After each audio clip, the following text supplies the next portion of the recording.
Welcome back. This is the Bird's Eye View. I am Randy the War Duck, and today we are going to talk about something that really I don't have a lot of expertise in the last 30 years or whatever. So we'll just go with that. But as always, this is just, my opinions, and that's about all it is. So let's get on with this. We are going to talk about marijuana today because Trump apparently made some comments about marijuana. So let's go ahead and take a look at this. Says Trump might hasten marijuana reclassification. So what is reclassification? So basically, there's a schedule of drugs. Schedule 1 is like the most. I think we go over that. So let's just get on with this. All right. So it says President Donald Trump might hasten the pace of change regarding marijuana in the eyes of federal government and the Drug Enforcement Administration. Says Trump suggests he's considering making a change to federal regulations regarding marijuana while hosting a fundraiser at his golf club in Bedminster, New Jersey on August 4th. Many of those who attended the $1 million a plate affair, oh my God, a $1 million per plate to go hang out with Trump and talk about whatever it is they were talking about. Anyway, okay, so many of those who attended the $1 million plate affair are invested in legal marijuana enterprise and support legalization efforts in the federal level to discuss possible changes in the federal marijuana laws. Trump listened to their concerns and those who want the president to continue the Biden administration efforts to reclassify marijuana as Class 3 substance. There we go. Now we're going to explain what that is. In current classification under Controlled Substance Act, marijuana placed marijuana alongside potentially deadly and highly addictive drugs, including heroin and LSD. Okay, whatever. A White House official affirmed the president is considering changing the federal government's classification of marijuana as a Schedule 1 drug, which is reserved for drugs with no known medical use. All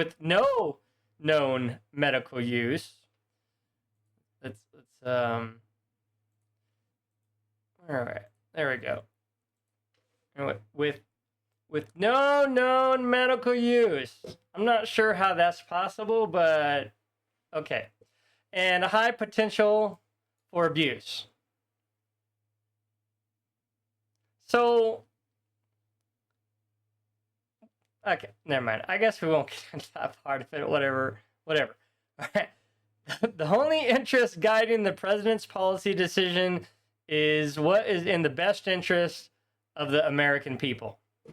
White House spokeswoman Abigail Jackson told CNN in a prepared statement. Although marijuana remains a Class 1 drug, it is outlawed by federal law. It's illegal on some level in a vast majority of the states. Now, this is where it gets a little strange because there's 40 states, the District of Columbia, and 4 U.S. territories have at least medical marijuana laws. And 24 have legal recreational marijuana use. This is so strange to me that on one level, the federal government says, oh, we're not going to police the states, so the police can go ahead and make their own laws, which is a direct violation of some of the other stuff that they do, right? Like, oh, you can't do that. That's federal. Like for example, immigration, right? The federal government says you have to enforce immigration. The states say, we don't want to do that. But yet the states can't say it's legal for them to be there, right? That would be illegal for them. So I don't know. It's very strange, and that's why there's this differentiation and stuff. All right. During the president's first administration 2018 Farm Bill, he removed hemp-derived cannabis products from the DE Class 1 schedule, which enabled the development of CBD-based medicines. So there is some precedence for him to do this. Although in Florida, it looks like legalized marijuana just barely failed that ballot measure. Okay, so these are Trump's brand new comments. This was literally just posted, published on the 9th. So this is very, very, very, very recent. So let's go back. So this is an article from November, just a few months ago, right? So earlier this year, DEA responded to President Biden's directive to reschedule cannabis from Schedule 1 to Schedule 3 of the Controlled Controlled Substance Act. All right. This pivotal change, if finalized, would reclassify marijuana as a drug with moderate to low potential for dependency, strictly for medical use. While not federally legalized, this shift would open up new avenues for medical applications and regulatory compliance impacting healthcare organizations.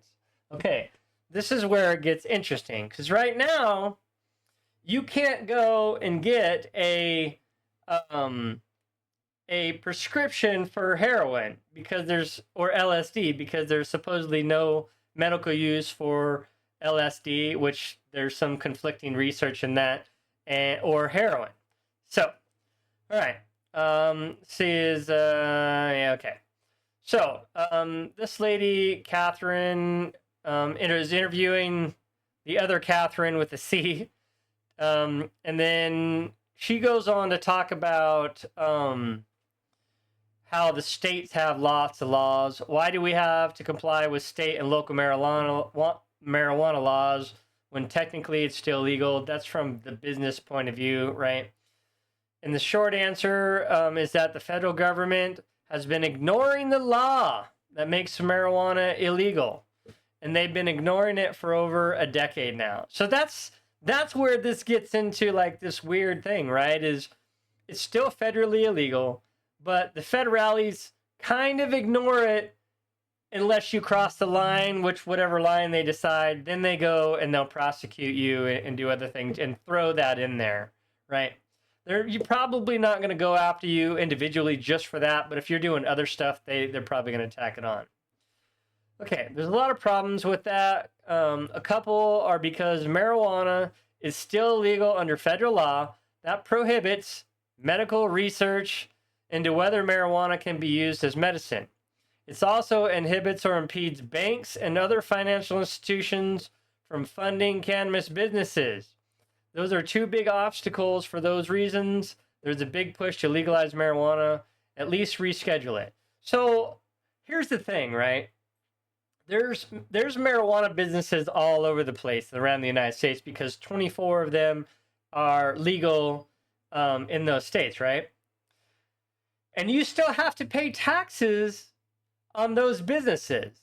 But yet, it's this weird act where you're paying taxes on an illegal activity against the federal government. So it's just weird scenario. It's odd that we've gotten here. Why they haven't changed this earlier, I don't know. But it is where we are today. Says, what is rescheduling? What prompted us to... blah, blah, blah. So last May, the Department of Justice published a notice proposed rulemaking in which they need to reschedule a drug from Schedule 1 to another.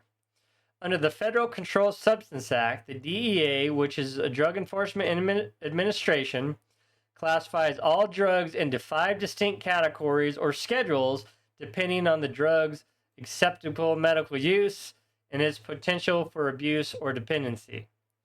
Schedule 1 drugs are the worst. They're defined as having no currently acceptable medical use and high potential for abuse. Things like heroin. Marijuana is Schedule 1. Marijuana is basically considered to be as bad as heroin. We know that is all absolutely not true. Even if you don't use it, you absolutely know that's not true. And so there's that. All right, so then we have additional schedules. It goes down to Schedule 5. As you get lower in the schedule, Schedule 5 drugs are those that have the least amount of potential for abuse. Current proposed rule would move marijuana from Schedule 1 to Schedule 3 Schedule 3 drugs are defined as drugs with a moderate to low potential for physical and psychological dependencies. Other examples of Schedule 3 drugs are Tylenol with codeine, ketamine, anabolic steroids. It's just going to be moved down so that won't be considered as bad as a drug like heroin, and will allow medical research, and it will allow funding for cannabis businesses. It should help with a lot of things. Now, I'm a little curious about the funding with cannabis businesses because in 24 of those states, it's recreational use of cannabis. So will the banks will they draw a line that says, well, recreational we're still not supporting, but medical will support? Or is there a way that those businesses can hybrid? I'm not entirely sure about that. That would be an interesting thing to kind of take a look. I want to stress, though, it's not going to legalize marijuana altogether. These schedules are really for medical use. So if it gets moved to Schedule 3, marijuana is just going to be considered a drug with moderate low potential for physical and psychological dependency, and it would be available for medical use only. It won't be altogether legal for all purposes. So, let's see. Why are we doing? Okay, so the Biden administration has been pushing and prodding the Department of Justice and the DEA to get this done because back in 2020, the Biden made a campaign promise, which we know he never followed through with any of that. So this never got done. And then, yeah, they talk about the election that he lost, and he's not. Okay. So, because Biden's not running for re-election, there's really less pressure on the DEA. Quite honestly, when this first happened, I couldn't imagine how DEA would get this done before Election Day. And then it's a long, slow process to reschedule a drug, so there's less pressure on the DEA. Now, why? Why is it so long? Why can't they just go in and just move it? I know that there has to be all this talk, but isn't that what Trump's trying to do, is get rid of all this red tape and bureaucracy? So maybe he can move this along. So Donald Trump recommends that he indicated on a social media platform that he supports rescheduled Schedule 3. Now remember, this is back in November of last year. That coincided with his current comments, as well as marijuana decriminalization. Well, if you're going to decriminalize it, why don't just legalize it? I mean, because decriminalization just means the penalties are less. It doesn't mean it's legal, but why not just legalize it if you don't want people punished for it? I don't know. All right. Even Kamala Harris said she supports Biden. So everybody supports it. So let's just get it done. Let's see. Okay, so she says, though, I don't know if it's likely to happen in my lifetime. That's very disconcerting. I think it will happen in my lifetime, but it's definitely not going to be this year, or it's very unlikely it'll happen this year. I know that some people have hoped for determination on rescheduling by the DEA before Election Day. Okay, blah, blah, blah. All right, so this is the weird. So they were supposed to have done this a long time ago. And I think they did, and they asked for comments. But now it says the DEA has scheduled a public hearing for early 2025. Well, we're already into August, and that hasn't happened yet. Or it did happen, and I don't remember hearing about it, because I'm pretty sure they did this already. I'm pretty sure they got a whole bunch of comments. I'm pretty sure they had a public hearing, and I'm pretty sure they did a lot of the stuff. Like I said, this is from back November, so maybe this part is already done. It says the purpose for that hearing is to receive factual evidence and expert opinion regarding whether marijuana should be transferred to Schedule 3 status. Once the hearing is completed, the presidential administrative law judge will write and file a report on the testimony provided. After that happens, the DEA needs to review the report and its writing for its final rulemaking, which is all bullshit. The rulemaking has to take in consideration all the relevant material presented during the public comment period. All right, so to recap, we have a public hearing. we have a written report from the administration law judge, and then the DEA needs to review that and make its own final rule. And this is where it's super weird, right? So even if everybody was okay with it, even if the judge here said it was okay, now the DEA is going to make whatever rule they're going to make up. All right, so the DEA received more than 43,000 comments regarding this nodal of proposed rulemaking.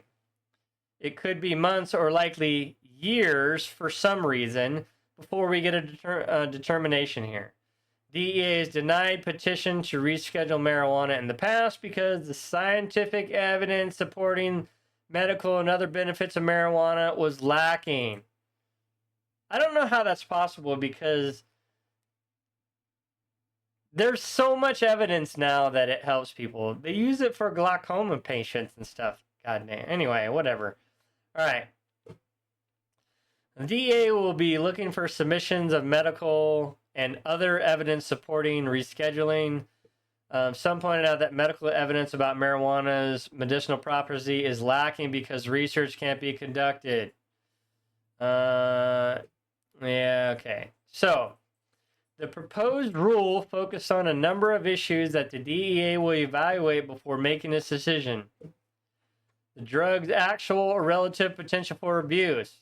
And this is the problem. In 2016, the DEA found that medical marijuana had a high potential for abuse. That's such bullshit.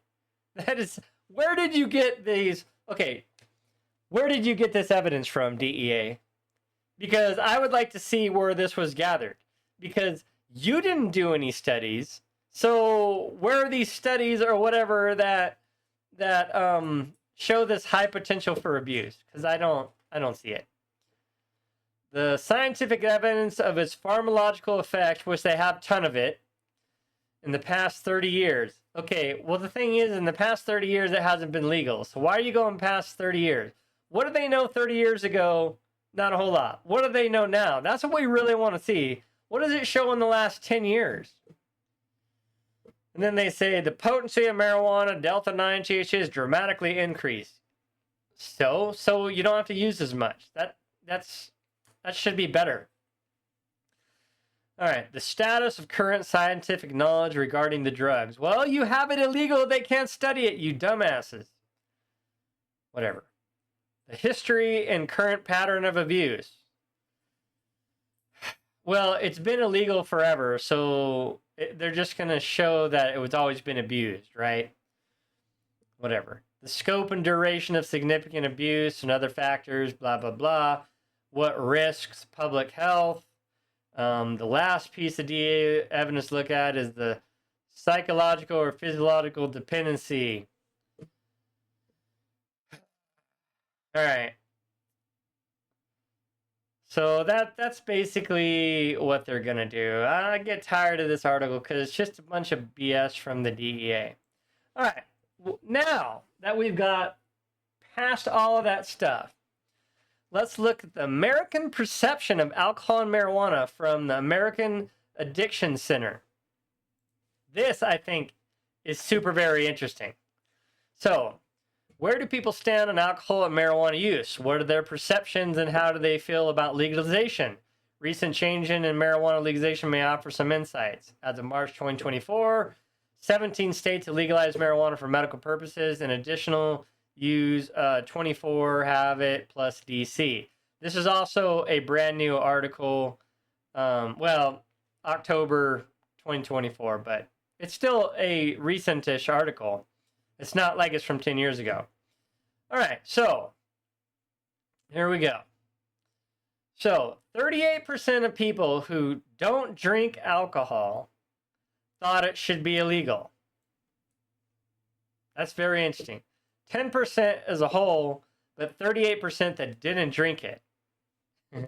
Okay, 17% overall, and then 30% of people who don't use marijuana thought it should be illegal, which is just so silly. Okay, if only one could be illegal, 43% chose alcohol and 57% chose marijuana. Oh, that's very interesting. 70% of people who don't drink alcohol would choose to make marijuana illegal. 62% of people who don't use marijuana would choose to keep alcohol legal. Okay. 56% of people who drink alcohol would choose to make marijuana legal, and 66% of people who use marijuana would choose to make marijuana legal. Why'd they do that? All right, anyway, I mean, that's a lot. That's a lot of people. Okay. All right, all right. So alcohol and marijuana danger scale. So alcohol is legal. Alcohol is very over here between the somewhat dangerous and moderately dangerous. And marijuana is in between the not very dangerous and somewhat dangerous. That's, again, strange. Alcohol is 25% more dangerous than marijuana, of course. Of course it is. Okay. So, addictive, right? Is, again, we have addictive over here between the somewhat and moderately addictive, and then we have marijuana between not very and somewhat. And I'm thinking it's actually should be over here, but whatever. All right, by substance use.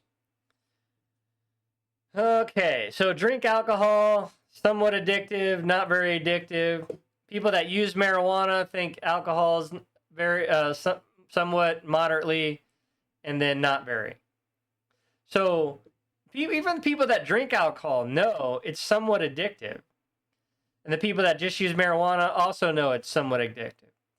And then what's surprising me is this line is pretty much the same as this line. I don't know. I think that's kind of strange that it's there. But whatever. Okay. So the people that don't drink alcohol are over here at moderately and in between extremely. That's interesting. And then they also have a higher thought of marijuana. And the people that don't use marijuana are back up here with the other folks and not very addictive in between there again. I think these are very interesting by the way people think about these, right? So, all right. So these are the use scales, right? So people use alcohol 78% of the time when they're celebrating. And then marijuana 30%. But remember, alcohol is legal, so there's that kind of quandary in these statistics. But I think these are the people that use it. So social 33% and 78%, a slight an increase on both of them. But yeah, celebrate, which you usually do with people, and then socialize. So I can see that. For fun, drops down to 62% for alcohol and goes up to 39% for marijuana. Relax after work, we're at 34% and 56%. These are bordering on the alcoholic folks, I think. Inspire creativity drops all the way to 17% because nobody's creative when they're drinking. And then inspire creativity is 36.6% for marijuana. Sleep, 37% and 21%. Again, I think these are the danger zones for alcohol in here. And another one down here. Seek comfort when upset, 37.4%, 29%. That's an understandable drop to me. Addicted, 14%. That's a very low number in my mind. But marijuana is all the way down to 9%. And that's, I think, is more understandable. And I don't think people are really addicted to, let's say, the drug of marijuana versus the effect would be my opinion. Over here, but I think this is more alcohol chemical related, because if you didn't know, well, we'll cover that in a minute. Well, just remember that, right? The addicted number. All right, boredom. 28% of the people drink when they're bored, and 31% smoke or use marijuana. Not necessarily smoke. Cope with stress, 41.1% and 42%. That's pretty even, and I'm not surprised with that. But like I said, These are all danger zone areas with alcohol. Okay, so says in contrast to alcohol was overwhelmingly linked to more social intentions. More than 3 in 4 people admitted to drinking when celebrating and socializing, and 62% said they drank to help make their experience more fun. People were also more than 67% more likely to suggest alcohol was a better outlet than marijuana for relaxing after work. While alcohol may provide an immediate sense of anxiety or tension relief, there are serious dangers associated with self-medicating. Drinking alcohol has been linked to an increase in social anxiety disorder, panic attacks, and general dependency and addiction. Very, very good. Okay, now we're getting into hidden dangers. Okay. Somewhat concerning, not very concerning, not at all concerning. Public behavior. Marijuana. Not very to somewhat. Addiction. Not at all to not very concerned. That surprises me. Facial appearance, just what do people think about when they use it? Not at all concerned. Very concerned. Disease and other than cancer. Again, lower than alcohol. Skin appearance. Lower than alcohol. Dying while under the influence. Not at all concerned to not very concerned. I thought that would be lower. And this I thought would be very much higher here. Obesity. Teeth appearance.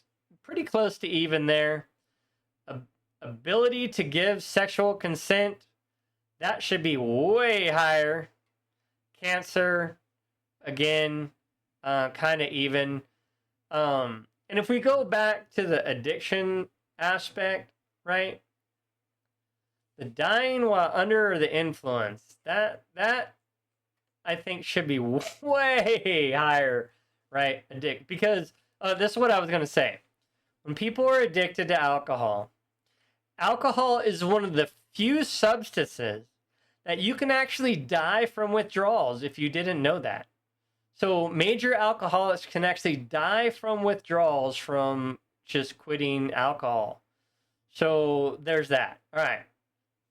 While men and women were more concerned with alcohol consumption in relation to addiction, appearance, and health, the most pressing concern was public behavior, which they were only somewhat concerned about. While excessive drinking has been somewhat pacified on social media or even real-life social setting, drinking can be deceptively dangerous, and binge drinking is particularly troubling. Actions under the influence. This I had to laugh at, right? Okay, marijuana and alcohol. Okay. People driving. People are way more likely to drive under marijuana than alcohol. 6 in 10 people would drive under the influence of alcohol or marijuana. 6 in 10 people. That's a crazy number, but I guess a lot of people probably drink and drive, and a lot of people don't think that marijuana is a danger, but that is a very high number. All right, go out in public. Apparently, if you smoke marijuana, you do not go out in public, where 9 in 10 people would go out in public under the influence of alcohol, or both, but 9 in 10 people, but you can see the alcohol number is very small. All right, go to work. 4 in 10 people would go to work under the influence of alcohol or marijuana. You see the alcohol is non-existent, and the marijuana is a pretty high number over here. 5 in 10 people would work out under the influence of alcohol and marijuana. I call complete and utter bullshit of this. This is absolutely, unequivocally not fucking true. There's no way. If you have ever smoked marijuana or used marijuana, nowhere in the world you're like, oh, bro, let's go run. We just smoked a giant bowl. No. Your absolute response to smoking marijuana is, hey, you want to go do something? Nah, man, I'm good. Want to smoke another bowl? Sure. Just pass it over here. I'm not moving. Right? There's no way that there's no way. There's no way that that people are going to work out. And again too, is I don't do people get drunk or drink and then go work out? I don't believe this one at all. I just don't. I can't get over that. I don't believe that one. That's just too far out there for me. All right, have sex. 9 in 10 people would have sex under the influence of alcohol or marijuana. I thought the alcohol number would be way higher over here. But apparently, people in the study would rather have sex on marijuana than alcohol. Okay. How appropriate do people think to do everyday activities that influence marijuana and alcohol? Similarly, people are more likely to go to work after consuming marijuana compared to alcohol. Yeah, duh. And they were more likely to have sex under the same circumstances. Interesting. So, as perspective on people, we got a little bit more. So these are how people perceive people using this, right? And so pregnant women, you can't do either. People are going to look at you very, very poorly. Religious leaders, again, people are going to look at you poorly, but not like if you're pregnant. I guess it's not too bad. 1 in 3 folks about, right? A pilot, this is a little strange to me. Like, I don't know, because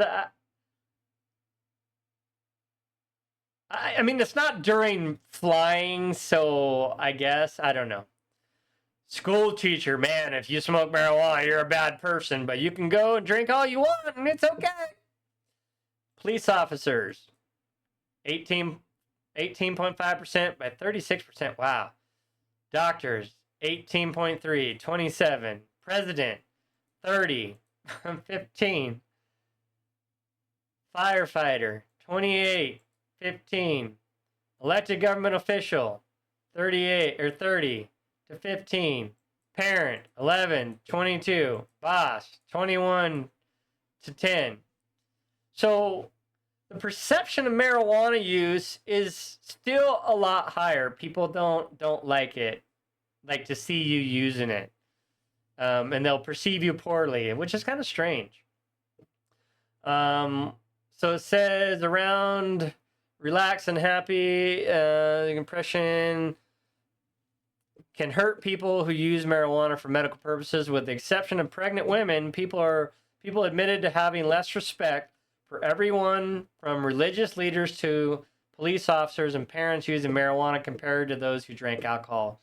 Even though it's not entirely unheard of, people were more than twice as likely to lose respect for a president who smoked marijuana in his free time. I would not be. I would give mad respect if Trump decided, you know what? I'm going to roll up a blunt. I'm tired of listening to Putin and Zelensky argue, so I'm just going to sit back and smoke and let these two argue amongst themselves when we're meeting. You'd have a lot more respect for me, because even like that douchebag Bill Clinton, I never inhaled. Come on, bro. That's just the dumbest line in the world. I never inhaled. So stupid, but whatever. I lost respect for him, not because he used marijuana, just because he flat out lied about it and expect us to believe that stupid excuse about not inhaling. Now, why is it that you don't lose a president's respect when he flat out lies to your face, but if he were to smoke marijuana, you'd be like, oh, God, that guy's a bad guy. That's so weird to me. I don't know. All right. When it comes to substance misuse and addiction, every person is different, so their journey to recovery. American Addiction Centers offer a host of treatment options from detox, inpatient rehab, intensive outpatient care, blah, blah, blah. All right, so there's that. So, yeah. So, there you got some assumptions about how people see it. You got how people use it. I thought those were very interesting to see the public perception and actual admitted abuse of when they use it, or just, you know, how they use it. Very interesting to me, because alcohol is the one that people always say, well, if alcohol is legal, why isn't marijuana legal? Alcohol is way worse than marijuana. And for me, I would say you're probably right. In 90% of aspects, it is. And that's the thing is if tobacco, which is known killer, and alcohol, which is a known killer and addictive, then why isn't marijuana regulated to the same aspect of as tobacco and alcohol?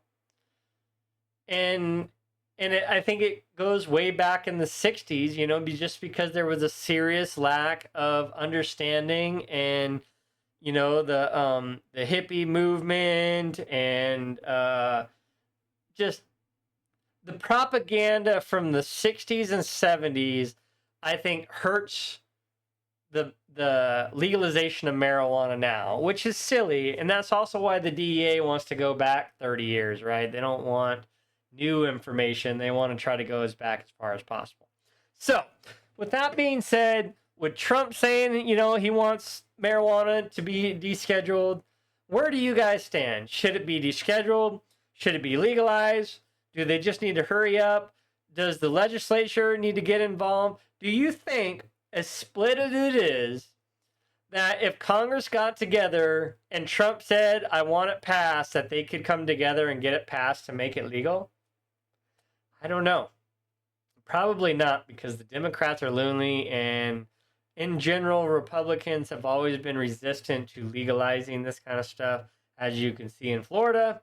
But with that, let me know. Leave a like, subscribe, leave a comment. Let me know where you stand on this issue. But for now, we are out of here. Much love all, and we will see you next time.